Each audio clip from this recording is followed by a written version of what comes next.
स्वागत है आपका आज की इस वीडियो वार्ता में। मैं हूं शिवचरण सिंह।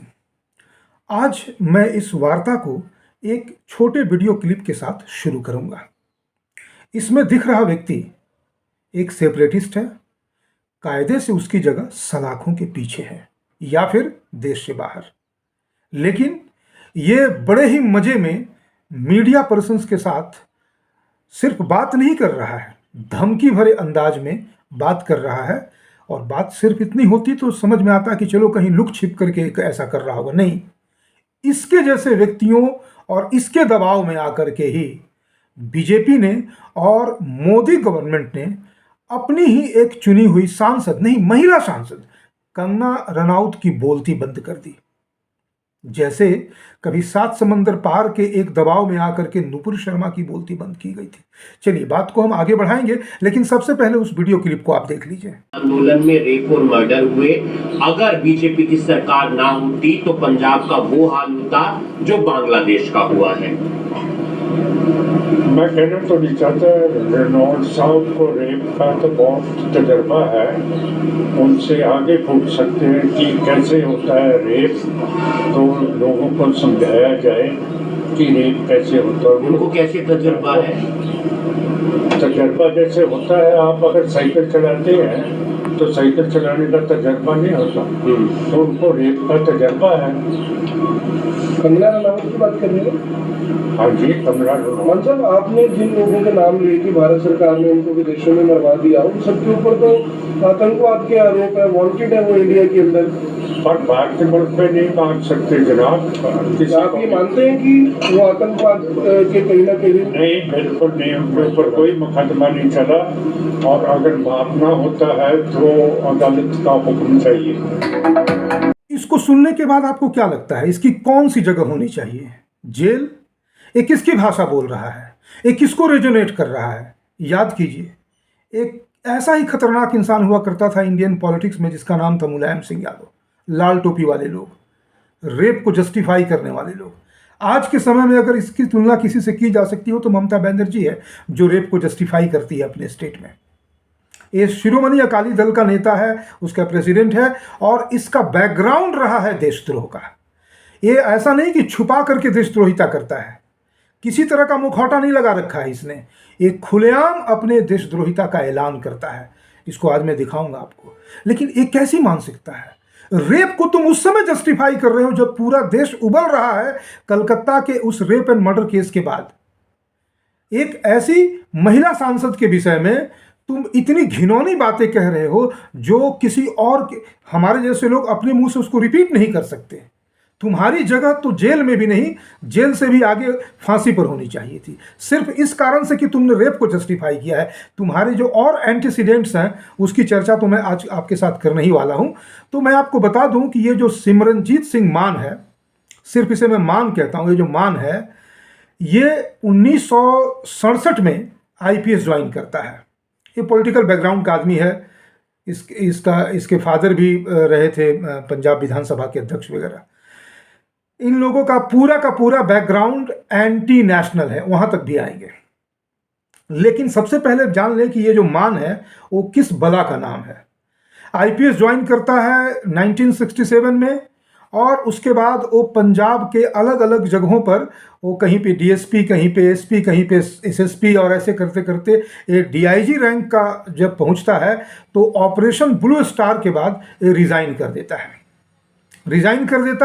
लेकिन इसके रेजिग्नेशन के तुरंत बाद इसको डिसमिस किया जाता है, क्योंकि इसकी इन्वॉल्वमेंट पाई जाती है कि ये ऑपरेशन ब्लू स्टार जिनके खिलाफ हुआ था उनका ये पक्षधर है, यानी वो जो भिंडरे वाला था।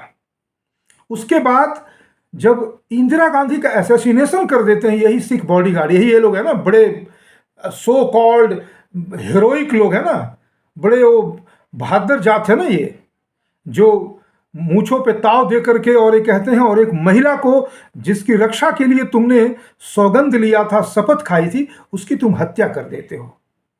लेकिन उस हत्या के बाद इस मान को भी उस षड्यंत्र में पाया गया और 5 साल के लिए इसको जेल में डाल दिया गया।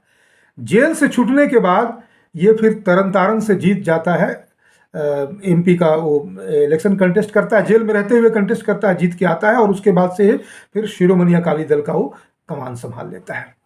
इसकी जो मानसिकता है, इसकी मानसिकता की झलक 1984 में जो थी वो उस समय से लेके आज तक एकदम नहीं बदली है। ये इसी तरह से बकवास करता है, लेकिन इनको सबक सिखाने का काम इलेक्टेड गवर्नमेंट के रूप में मोदी को करना चाहिए। तो लेकिन हमारा एक सौभाग्य है कि मोदी को हम प्रो हिंदू भी मानते हैं, राष्ट्रीय भी मानते हैं, लेकिन दूसरी तरफ हम ये भी देखते हैं कि हर छोटे बड़े गली कूचे के जो गुंडे मवाली हैं उससे डर करके अपने ही लोगों को सत्ते में ला देने वाली भी ये सरकार लगती है।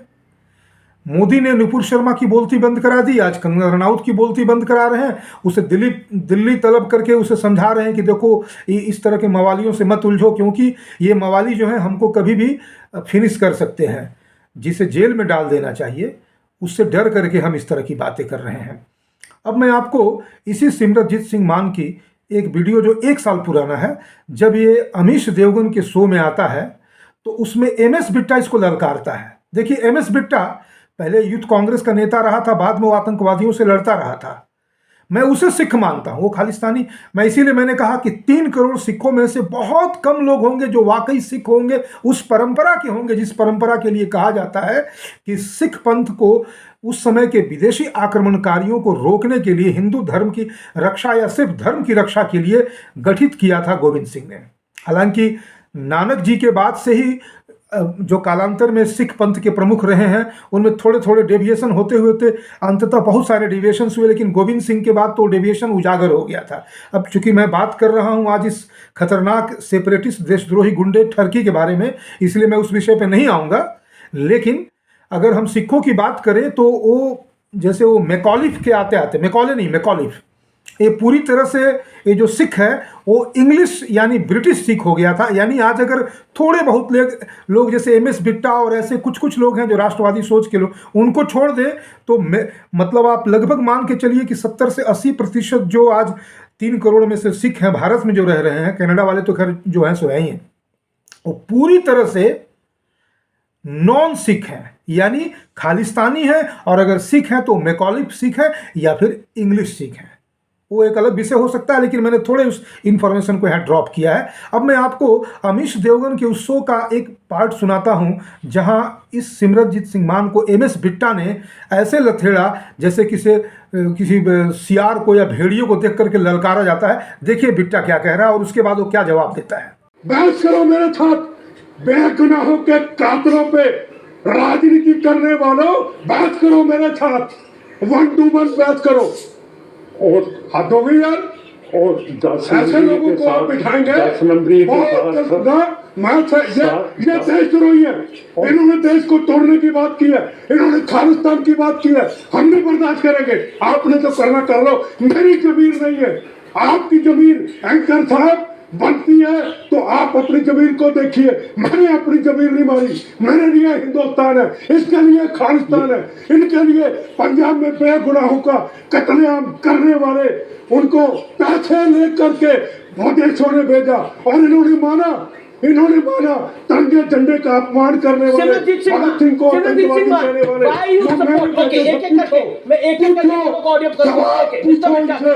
आप देखिए भारत के खिलाफ हम भी कुछ नहीं सुनेंगे। आप जानते हैं बिट्टा साहब, आप जानते हैं मेरे कार्यक्रम में भारत के खिलाफ हम भी कुछ नहीं सुनेंगे। फैक्चुअल कोई बात बोलेगा तो उसको बोलने का अधिकार है। सिमरनजीत सिंह मान बात कर लीजिए, बिल्कुल नहीं। सिमरनजीत सिंह मान तिरंगे झंडे का अपमान करेंगे तो मैंने करा और आप चैनल पे बुलाते एक सेकंड ऐसे लोगों को। बिट्टा साहब, आई एग्री विद यू, जो आप बात बोल रहे हैं मैं भारत के खिलाफ हम भी नहीं कुछ सुनेंगे। लेकिन ओके, अमीश देवगन यानी अमीश देवगन ने जब उससे ये प्रश्न किया, और जो हम बहुत ही पॉपुलर एक जो हिस्टोरिकल फैक्ट है उसको लेकर के हम किसी भी सिख को जब काउंटर करते हैं कि भाई ये जो सिख पंथ है वो तो हिंदू धर्म के रक्षार्थी बनी थी, तुम अलग कहाँ से हो गए।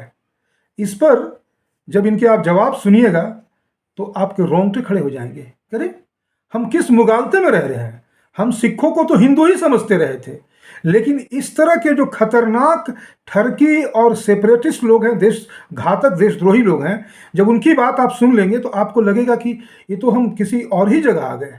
यानी सिखों का जो परसेप्शन है, यानी भिंडरे वाले को हमने देखा, ये भिंडरे वाले का बहुत बड़ा समर्थक है, उसके ऊपर भी मैं आगे आऊँगा, इसके परिवार के ऊपर आऊँगा कि इसके परिवार के लोगों ने कैसे अंग्रेजों को एक तरह से कह लें कि उनकी चमचागिरी की थी। अब आप सुन लीजिए कि अमीश देवगन जो प्रश्न कर रहा है, उस प्रश्न के उत्तर में ये मान जो है कैसे सीधे सीधे अपने मन की बात कह देता है कि हम ना तो हिंदू हैं और ना ही मुसलमान हैं, हमारा इंसल्ट मत करो। और उसके बाद वो जब झुंझला जाता है तो डिबेट छोड़ देता है। आप खुद देख लीजिए। कि सिख तो यहाँ खुश है, और सिख कौम तो रक्षा के लिए बनी थी हिंदू धर्म की। आप भूल गए क्या? गुरुओं ने जो पाठ पढ़ाए थे वो भूल चुके हैं आप लोग क्या? हम आज़ाद हैं, ना हिंदू हैं ना मुसलमान हैं। आप हमें इंसल्ट मत कीजिए कि हम हिंदू हैं। किसी ने नहीं बोला। मैंने बोला कि सिख कौन हिंदुओं की रक्षा के लिए तब बनाई थी। कैसे जरूरत हुई तेरी? एक बिट्टे को 10 नंबर का जो बदमाश कोतवाली अमृत होता है, उसके साथ तुम मेरी बात करा रहे हो? है कैसे जरूरत पड़ी तेरे को ऐसी बात करने की? क्यों नहीं बात? आप एक सांसद हैं, आप अपनी बात को रखिए, क्यों नहीं जरूरत होगी? अब आप तो आपने देखा इस खालिस्तानी ठरकी की झुंझलाहट को। इसने ओपनली कह दिया ना हम हिंदू हैं ना मुसलमान हैं। यानी हिंदुओं की रक्षा के लिए गोविंद सिंह ने सिख पंथ को नहीं बनाया था। चलिए, यही मानसिकता है आज लगभग 70-80% सिखों की। और जो बच जाते हैं बेचारे, या तो दबे कुचले हुए लोग होते हैं, छुप के रहते हैं, या फिर MS बिट्टा की तरह कहीं सेफ जगह रह करके दहाड़ते रहते हैं। लेकिन बात यहां एक और भी है। ये आदमी, आप ध्यान दीजिएगा, एक कुछ दिनों पहले इसने एक और, मैं उसको नहीं दिखाऊंगा, मैं आपको सिर्फ बता देता हूं, इसने भगत सिंह को टेररिस्ट कहा था। जानते हैं क्यों? इसकी खानदानी बीमारी है। इसके कारण भगत सिंह जो देश की आज़ादी के लिए, या यूं कह लें कि अंग्रेजों को यहां से भगाने के लिए उस समय के सेंट्रल असेंबली में बम फेंका था, इसने एक बार नहीं, 2 बार नहीं, कई बार भगत सिंह को कहा कि he was just a मियर terrorist and he was not at all anybody who should be called revolutionary. क्यों कहा था?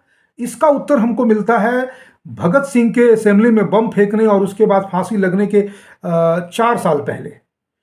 इसका एक मैटरनल ग्रैंडफादर हुआ करता था, नाम था अरूर सिंह, और वो हुआ करता था, वो गोल्डन टेम्पल में एक पोस्ट है, उसको कहते हैं सरबराह, यानी इंचार्ज। गोल्डन टेम्पल का जो इंचार्ज था अरूर सिंह, इसी सिमरनजीत सिंह मान का वो एक तरह से कहने की नाना परनाना टाइप का लगता था। नाना ही लगता होगा जितना ये बुरा है। उसने जनरल डायर को जब ये घटना हो चुकी थी तो गोल्डन टेम्पल में बुला करके, उसी गोल्डन टेम्पल में जहां पर भिंडरे वाला छिपा था, और ये जो कहते हैं ना कि भाई हमारे क्या कहते हैं उसको ये लोग, अपमानित करने को एक बड़ा एक शब्द प्रयोग करते हैं कि हमारे टेम्पल का या फिर हमारे सिख पंथ की चीज़ों का उसने ये कर दिया, अपमान कर दिया। उसके लिए बड़ा एक शब्द भी है, मैं भूल रहा हूँ उस शब्द को भी, बहुत ही पॉपुलर है। तो उसी भिंडरा वाले ने उसी गोल्डन टेम्पल में रह करके हर तरह से गोल्डन टेम्पल को अपवित्र किया, नापाक किया, अपमानित किया। तब तो किसी ने उसके खिलाफ नहीं बोली। और आज भी भिंडरे वाला, चाहे वो अमृतपाल सिंह जो हो, जो पूंछ दबा करके भागा था, पुलिस आ गई, पुलिस आ गई, पुलिस आ गई, पुलिस के डर से इनके फटते हैं। तो कहने का मतलब कि इस व्यक्ति का जो मैटरनल ग्रैंडफादर था अरूर सिंह, यानी इंचार्ज ऑफ गोल्डन टेम्पल, उसने जनरल डायर को बुला करके सम्मानित किया था कि तुमने यहां पर गोलियां चलवाई थी जालियांवाला बाग में। तो भाई ये तो अंग्रेजों का हिमायती है, और भगत सिंह ने अंग्रेजों के खिलाफ काम किया था, तो दोनों में कैसे बनेगी? लोग सोच रहे थे कि ये भगत सिंह को यूं ही आतंकवादी के यूं ही नहीं कह रहा है। भगत सिंह ने अंग्रेजों का विरोध किया था, और अंग्रेजों को क्यों ना माने, ये अंग्रेजों के द्वारा शुरू किए गए सिख पंथ का ये सिख खालिस्तानी है। यानी मैकॉलिफ ने जो 1860-65 में जो एक अपना वो जो घुस करके और फिर इसको इन्फिल्ट्रेट करता है और अपना एक नया ऑर्डर चलाता है, वो सिख है। आप और हम समझते हैं कि गोविंद सिंह ने एक पंथ चलाया, नहीं, नानक जी के समय जो चला एक अलग चीज है, वो आज भी अलग पंथ है। बीच के जो सिख प्रमुख रहे उनकी बात हम कर सकते हैं कि देवर जस्ट ब्रिज। गोविंद सिंह ने खालसा पंथ चलाया और उसके बाद आज भी नानक पंथ अलग है, सिख पंथ अलग है, और उसके बाद मैकॉलिफ ने जो पंथ चलाया उसी पंथ के ये पैदाइश हैं सिमरनजीत सिंह मान किस्म के कीड़े मकोड़े ठड़की देशद्रोही। तो आपने इस डिबेट को भी देखा, शुरू के इसके वक्तव्य को भी देखा, इसने भगत सिंह को गालियां दी उसको भी मैंने आपको बताया, और ये भी बताया कि इसके पीछे मूल कारण जो है वो है उसका नाना प्रनाना अरूर सिंह। इस बैकग्राउंड का आदमी खुलेआम देश में बैठ करके वो कह रहा है कि वो हमेशा डिमांड करता है कि we want a buffer state between Pakistan and India so that we can remain at peace with our कॉम। यानी एक खालिस्तान की मांग कर रहा है। और ये लोग, अच्छा ये क्यों भूल जाते हैं? अक्सर हम कहते हैं कि भूल गए मुसलमानों ने तुमको कैसे किया था, तुम्हारे सिख पंथ के प्रमुखों के बच्चों को दीवारों में चुनवा दिया, वे मुसलमानों से लड़ाई करते हुए चमकौर की लड़ाई याद दिलाई जाती है। अरे बाबा, इसको कोई मतलब ही नहीं है उस लड़ाई से। ये गोविंद सिंह को मानता ही नहीं अपना, इसके लिए तो भिंडरावाला और मैकॉलिफ है, क्योंकि वहीं से इसका पंथ शुरू हो रहा है। तो इसे क्या पड़ी है कि भाई मुसलमान हमारे विरोधी हैं? नहीं है, ये तो मुसलमानों की गोद में बैठा हुआ है। क्योंकि भिंडरावाले के समय और उसके बाद आज आपको सैकड़ों ऐसे इंस्टेंसेस मिल जाएंगे जो गुमराह सिख युवक थे, जिन्हें लगता था कि नहीं भिंडरावाला उनका यूथ आइकॉन है। उसके बहकावे में आकर के जो लोग पाकिस्तान चले जाते थे और पाकिस्तान में जाकर के इस्लामियों के शरण में उसकी गोद में बैठ करके आतंकवाद का पाठ पढ़ के आते थे, तो वे उनको भी अगर उस समय कहा जाता कि भूल गए तुम्हारे सिख पंथ के प्रमुखों के बच्चों को, उन्हें उनके गले काट दिए, उनके साथ वो भाई मतीदास और उनके और भाई थे, इन लोगों को कैसे कैसे कितने दर्दनाक और क्रूर तरीके से मारा गया। बंदा बैरागी को कैसे क्रूर तरीके। अरे भाई, इनको बंदा बैरागी से कोई मतलब नहीं है, गोविंद सिंह से कोई मतलब नहीं है, तेग बहादुर से कोई मतलब नहीं है, मतीदास और बंदा, इन सबों से कोई मतलब नहीं है। इनकी स्थापना ही हुई 18। अगर कोई प्रश्न, अगर नया जीके का क्वेश्चन आए कि सिख पंथ की स्थापना कब हुई जो खालिस्तान की डिमांड करता है, तो सीधा आंसर होना चाहिए कि I don't know the year but it must be somewhere between 1860 to 1865 1870। 1860 से 70 के बीच में कभी हुआ होगा, क्योंकि उसी बीच में मैकॉलिफ इन्फिल्ट्रेट करके एक नया सिखिज्म की स्थापना किया था। ये उसी की पैदाइश है सिमरनजीत सिंह मान। हम भूल जाते हैं। यही कारण है कि इसके लिए आज भिंडरेवाला जो है आइकॉन बना हुआ है, क्योंकि वो भिंडरेवाला जो गोल्डन टेम्पल का कितनी बार अपमान कर चुका और उसी में वो मारा भी गया। लेकिन उसके बारे में लोगों ने भ्रम क्या फैला दिया था कि नहीं, भिंडरेवाला वहाँ मारा नहीं गया था। बीबीसी के एक रिपोर्टर ने भी बाद में बात जाहिर की थी, उसके वीडियो आज भी मिलते हैं कि भाई भिंडरेवाला कहता था कि हम लड़ेंगे जब तक लड़ेंगे, और यही तो क्या है, देखो इधर से 10 कदम पे तो पाकिस्तान है, उठ के चले जाएंगे। यानी इस्लामियों की गोद में खेलने का इनका तो पुराना शौक है। आज यही कारण है कि कंगना रनौत जब मणिकर्णिका फिल्म्स के बैनर तले अपनी एक नई फिल्म बनाती है इमरजेंसी, बेसिकली इस फिल्म को तो हम इस रूप में देखते हैं कि ये इमरजेंसी के खिलाफ है या इमरजेंसी के आसपास की घटनाओं के बारे में है, लेकिन चूंकि इंदिरा गांधी के ऊपर ये बेस्ट फिल्म है इसलिए इसमें भिंडरावाले को भी दिखाया गया। ऐसे ही टेररिस्ट यानी खालिस्तानियों ने इस फिल्म का विरोध करना शुरू कर दिया। कांग्रेस वालों के विरोध का कारण दूसरा है, लेकिन इनका विरोध किस लिए है कि तुम भिंडरावाले को एक आतंकवादी के रूप में क्यों दिखा रहे थे? किस रूप में दिखाया जाए? भिंडरावाला दुम दबा के भाग गया था या भागना चाहता था लेकिन मारा गया, और वो आतंकवादी था जाहिर रूप से। और वो आतंकवादी भी कैसा था? ये आतंकवादी बाद में जो इस्लाम की गोद में गया था उसे इंदिरा गांधी ने अपनी गोद में बिठा करके उसे विषपान कराया था कि आतंकवादी कैसे बनते हैं। आज भी उस समय का एक व्यक्ति जीवित है, इसका नाम है कमलनाथ, जाकर के जो नेगोशिएट करता था कि हाउ टू मेक और how to turn Bhindranwale into a terrorist. तो भैया तुम भस्मासुर बनाओगे तो तुम्हारे ऊपर ही वो हावी होगा। जो भी हो, इंदिरा गांधी को तो इन लोगों ने मरवा दिया, लेकिन उसके बाद मैं किसी भी इनोसेंट लोग उस धरपकड़ में गए, कायदे से तो सिमरनजीत सिंह मान और इस किस्म के लोगों को पकड़ करके जो तथाकथित जो सिख विरोधी दंगे हुए थे, इन लोगों को मारना चाहिए था, क्योंकि ये लोग रियल कल्प्रिट थे। जो आम सिख जो कायदे से कहने का मतलब जो कुछ जानता ही नहीं था पॉलिटिक्स को, उनको कांग्रेसियों ने मारा, क्योंकि ये भी उसी तरह के लोग हैं। लेकिन जो भी हुआ, एक बहुत बड़ी सबक थी इनके लिए। वो उस सबक को भूल करके आज ये बूढ़ा ठड़की कंगना रनौत के खिलाफ बोल रहा है, उसे जिस भाषा में कह रहा है मैंने शुरू में दिखा दिया, मैं बार बार रिपीट इसलिए नहीं करूँगा कि वो भाषा रिपीट करने योग्य है ही नहीं।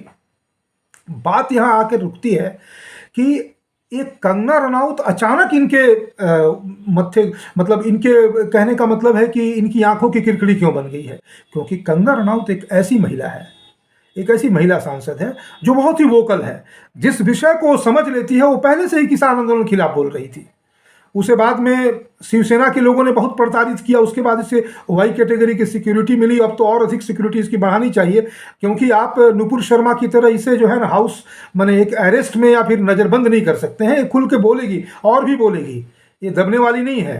ये नुपुर शर्मा की तरह अनुशासन प्रिय नहीं है बीजेपी की, ये बहुत बोलेगी और बहुत बोलना भी चाहिए। इसके बोलने के लिए तो प्लेटफॉर्म भी है।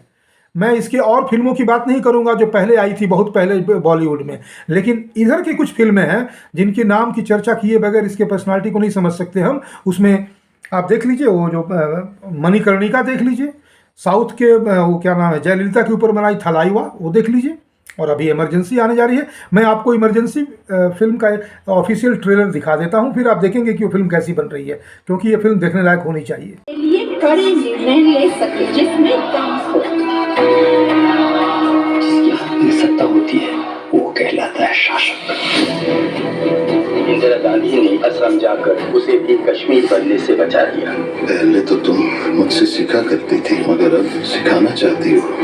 हमारा इंसान कभी किसी का जीत बर्दाश्त नहीं कर सकता। गूंगी गुड़िया ने तो अपने बाप को नीचे गिराकर उसकी कुर्सी हड़प ली। राजनीति में कोई किसी का सगा नहीं होता। बॉर्डर पे क्या सिचुएशन है? हमें वापस फाइट करना चाहिए। वाजपेयी जी, मैं एक राजनेता से मोल भाव करने आई थी, मगर सामने सिर्फ एक सच्चा देशभक्त दिखा। इंदिरा जी, देश हमारा भी है। Sam, are you with me in this? I am with India, Prime Minister. You have effectively declared war on Pakistan. You should have rethought this decision. You have weaponry. We have courage. That's all it takes. नहीं भैया, होने लगी है। ये Shimla agreement तो भारत की बहुत बड़ी हार है। यही होता है जब कोई व्यक्ति देश सेवा के लिए नहीं, सत्ता के लिए लड़ता है। क्योंकि सबकी नजर आपकी कुर्सी पर है कि कब आप कुर्सी से गिरे और ये लपके। संपूर्ण व्यवस्था बदलने का एक ही रास्ता है, संपूर्ण क्रांति। क्या बैड न्यूज़ है? JP, Shimla agreement, railway strike, which one? Sanjay, अपनी कुर्सी की रक्षा करना तुम लोगों का कर्तव्य है। एक बार छोड़ दी तो गई। ये देश एक खुली जेल बन जाएगा। पूरी कैबिनेट की सहमति आवश्यक होती है इंदिरा जी। मैं ही कैबिनेट हूँ। आज से सब कोर्ट्स बंद, अखबार, ऑफिसेज, प्रिंटिंग प्रेसेस, सबकी बिजली काट। किसने सोचा था कि लोकतंत्र का ऐसे गला घुटेगा? हर आवाज जो उसके खिलाफ उठेगी कुचल दी जाएगी। आपातकाल भारत के लोकतंत्र पे काला धब्बा है। सारे देश में तुम्हारे खिलाफ नफरत का माहौल पैदा होता जा रहा है। नफरत, नफरत, नफरत और पिला गया कुछ इस देश से। तुम जानते हो कि हमारी पार्टी को क्या चाहिए? हमारी पार्टी वो चाहिए जो सामने चाहिए है, खालिस्तान।